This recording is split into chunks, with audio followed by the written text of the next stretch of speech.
dans ce cours et dans cette partie, c'est de présenter les principaux, les résultats les plus surprenants et les plus intéressants de la logique du premier ordre. Donc on va parler en fait de complétude et de ses conséquences. Et en fait, la semaine prochaine, je vous parlerai d'incomplétude. Donc, et on verra comment est-ce que c'est possible qu'on ait à la fois complétude et incomplétude. C'est assez subtil. Mais disons que le titre de ce cours, c'est Le monde est beau. On peut faire de la preuve, tout va bien. La semaine prochaine, le sous-titre du cours pourrait être Le monde est compliqué. Il est beau, mais compliqué. Donc aujourd'hui, la complétude. Donc, le théorème de complétude, en fait, on l'a déjà vu, et c'est ce transparent que je réutilise plein de fois, qui dit qu'on peut prouver des systèmes, on peut construire des systèmes de preuves valides et complets. Donc j'ai présenté par exemple les systèmes de preuves à la Hilbert-Frege ou la déduction naturelle. Et donc on peut prouver le théorème de validité et le théorème de complétude. Encore une fois, c'est le théorème de complétude, c'est cette partie-là qui est la moins triviale et la plus surprenante et la plus intéressante. La validité n'étant que le fait que je n'utilise que des règles de déduction valides, correctes. Bon, alors je vais revenir en fait sur comment est-ce qu'on prouve le théorème de complétude ultérieurement, mais ce qui m'intéresse ici, d'abord c'est de reformuler ça puisque je l'ai dit, le cours la prochaine fois est en fait montre que la vie est compliquée, donc ça aide, je crois, de le redire plusieurs fois, de plein de façons. Donc, ce qu'on vient de dire, c'est que prouver et conséquences sémantiques, c'est les mêmes notions. Si jamais j'ai f en relation avec un ensemble de formules, par ce symbole, bien il est en relation par celui-là. Donc ce que j'arrive à prouver, c'est exactement tout ce qui est une conséquence. Et réciproquement. Donc le monde est vraiment beau. J'ai des systèmes de preuves valides et complets. Alors maintenant, on peut dire un peu plus de ce que nous permet d'obtenir la preuve du théorème de complétude. Alors, on dit qu'une théorie est cohérente s'il n'est pas possible de prouver une chose et son contraire.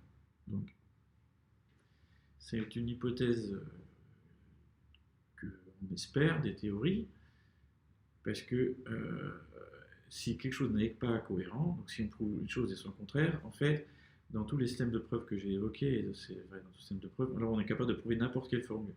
Donc on suppose en mathématiques que nos théories, en particulier, qu'on peut tout formaliser sans arriver à prouver une chose et son contraire. Donc ce qui nous intéresse clairement, c'est les théories cohérentes. Parce que si la théorie n'est pas cohérente, je serai capable de prouver toute formule. Donc formellement, s'il y a une formule telle que je prouve f et non f, alors je serai capable de prouver g et non g pour n'importe quelle formule. Donc techniquement, ça peut se voir pour les preuves à la Hilbert. Si j'ai une preuve de f et une preuve de non f, en ajoutant cette tautologie et un modus ponens, j'aurai g.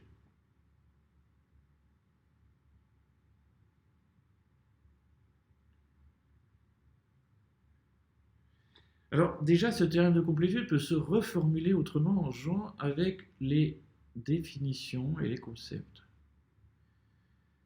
Donc mon théorème de complétude, bon, en fait, il y a validité et complétude. Comme la validité, c'est la partie facile, souvent ce qu'on appelle complétude, en réalité, c'est pas l'équivalence, mais l'implication entre le fait que la sémantique implique la probabilité. Donc théorème de complétude ici, je m'intéresse à l'implication. Donc aux parties du fait que si t implique, non, si f est une conséquence de t, pardon, alors f se prouve à partir de t. Ça peut aussi se dire comme ça. Pour toute formule f, si f n'est pas prouvable à partir de t, ça implique que je pourrais ajouter la négation de f à t et j'aurai un modèle.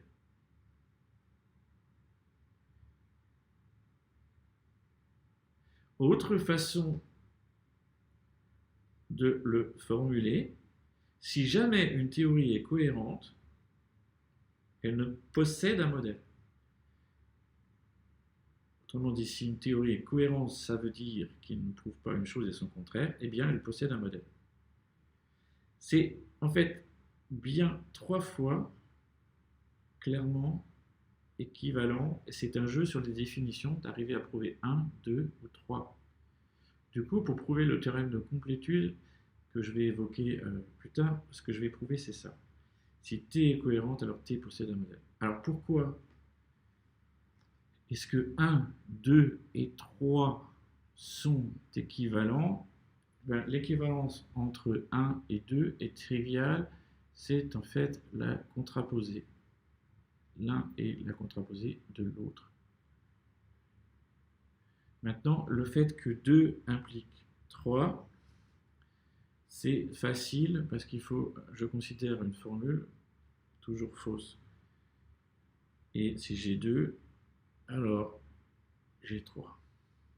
Ce qui est peut-être moins clair, c'est que 3 implique 2, mais si je prends f qui n'est pas prouvable dans une théorie, je sais que T union non F est cohérente. Là, je suis en train d'utiliser l'observation du transparent précédent, à savoir que si T n'est pas cohérente, alors T prouve toute formule. Et donc, si j'ai 3, je sais que T union non F possède un modèle. Bref, prouver le théorème de complétude, la partie 1, c'est la même chose que de prouver 2 et de prouver 3 avec ses remarques et ses jeux sur les concepts et définitions. Donc il reste à prouver ce théorème de complétude et c'est ce qu'on va détailler dans une autre vidéo. Bon, avant de venir à comment est-ce qu'on peut prouver ce théorème de complétude, qui est quand même quelque chose qui est proche de l'exploit, quelques effets de bord de la preuve de ce théorème de complétude. D'abord, comment marche cette preuve? En fait, elle marche en considérant une théorie cohérente et en construisant de toutes pièces un modèle. On construit un modèle de cette théorie, ce qui prouve qu'elle possède un modèle. Et si on regarde cette preuve, on se rend compte que le modèle qu'on construit, si on part d'une signature qui est dénombrable, c'est un modèle dénombrable. Et donc, comme effet de bord de cette preuve, on obtient le théorème de Löwenheim-Skolem, enfin l'un des théorèmes de Löwenheim-Skolem, qui dit que si j'ai une théorie sur une signature dénombrable qui a un modèle, elle en possède un dont l'ensemble de base est dénombrable. Pourquoi? Puisque je sais qu'elle possède un modèle, je sais qu'elle est donc nécessairement cohérente. Puisqu'elle est cohérente, mon théorème de complétude dit qu'elle possède un modèle et la preuve en donne bien un dénombrable. Donc ce modèle sera un modèle dénombrable. Donc autrement dit, dès que je suis capable de satisfaire un ensemble d'axiomes, je peux le satisfaire avec un modèle dont l'ensemble de base, le domaine, est dénombrable.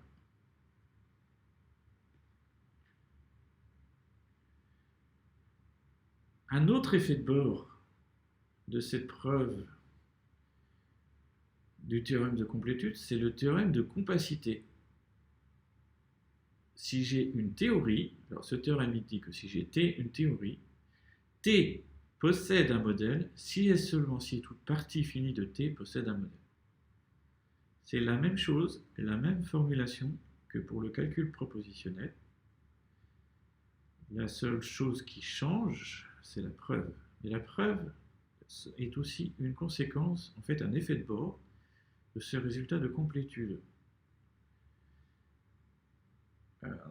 En observant qu'une preuve fait intervenir un nombre fini de formules, et prouver mon théorème de complétude veut finalement dire que ce résultat doit être vrai, théorème de compacité. Alors, je vous invite à lire le polycopier qui détaille ça. mais c'est pas très dur. Encore une fois, la chose vraiment dure, c'est le théorème de complétude.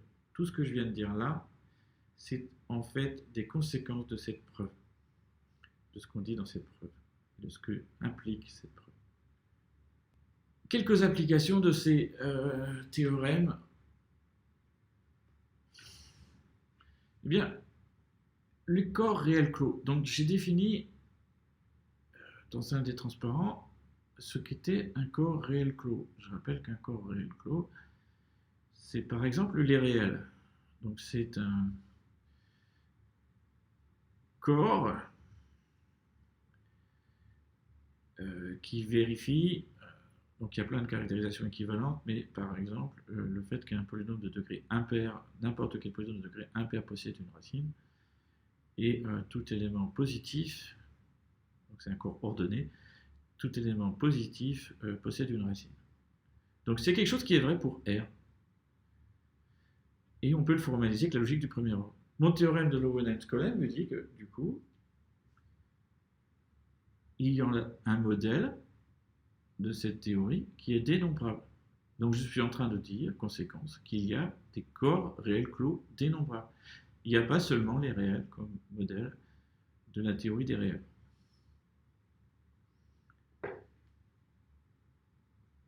Donc autrement dit, si je prends toutes les propriétés du premier ordre, de ma logique du premier ordre que je peux exprimer sur les réels, j'ai aussi un modèle dénombrable de cette théorie. Alors pour les corps réels clos dénombrables, on peut voir ça comme une application de Lowenheim-Skolem. On m'a déjà fait remarquer une année précédente que oui, ce résultat est clair et trivial. Je pense que c'est pas trivial, sauf pour les adeptes de calcul formel et des corps. Mais en fait, oui, c'est vrai pour les réels algébriques. Donc ce que je note comme ça, c'est la clôture algébrique de Q. Bon, effectivement, c'est un corps réel clos dénombrable, donc je pourrais le construire autrement. Mais ce qui m'intéresse ici, c'est des conséquences de logique. Le théorème de Lowenheim-Skolem me permet d'écrire qu'il existe des corps réels clos dénombrables. Et ce que je viens de faire pour la théorie des corps réels clos, je peux le faire pour toute théorie du premier ordre. Donc, par exemple, je ne vais pas formaliser la théorie des ensembles, mais la théorie des ensembles se formalise avec de la logique du premier ordre. Et donc, il y a des modèles de cette théorie dénombrables. Alors que je sais très bien qu'il y a des ensembles non dénombrables. Donc, c'est subtil, mais intéressant. Un exemple d'application du théorème de compacité, je vous dis que si vous avez une formule qui est satisfaite dans tous les corps de caractéristiques nulles, alors vous savez que cette formule est satisfaite dans tous les corps de caractéristiques P du moment que P est suffisamment grand. Donc ça, c'est un exemple d'application du théorème de compacité en utilisant de la logique pour prouver un résultat de calcul formel sur les corps, auquel on ne s'attend pas nécessairement. C'est le cas. Pourquoi? Eh bien, parce que si la formule, donc mon hypothèse, c'est que la formule est satisfaite dans tous les corps de caractéristiques 0. Donc les corps de caractéristiques 0, ça peut s'écrire par une théorie du premier ordre que j'avais détaillée, qui dit qu'il n'y a pas de caractéristiques. Donc il y avait les 13 axiomes, et on disait que c'est pas de caractéristique 2, pas de caractéristique 3, etc. pour tous les, pas de caractéristique P pour tous les P premiers. Donc ça veut dire que F doit être une conséquence de ma théorie des corps de caractéristique 0. Donc le théorème de compacité dit qu'une formule est une conséquence d'une théorie si elle est aussi une conséquence d'une partie finie.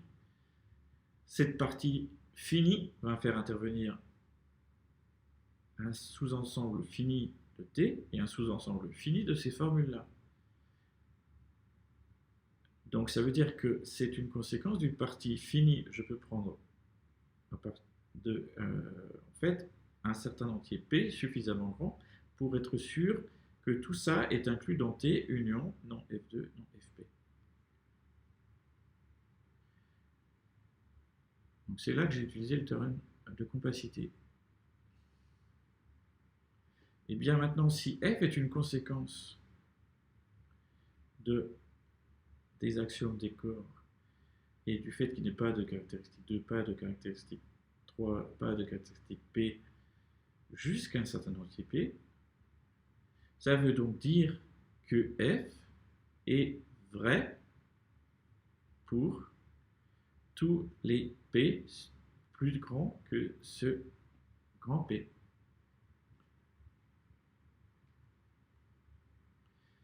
Et donc j'ai obtenu mon résultat.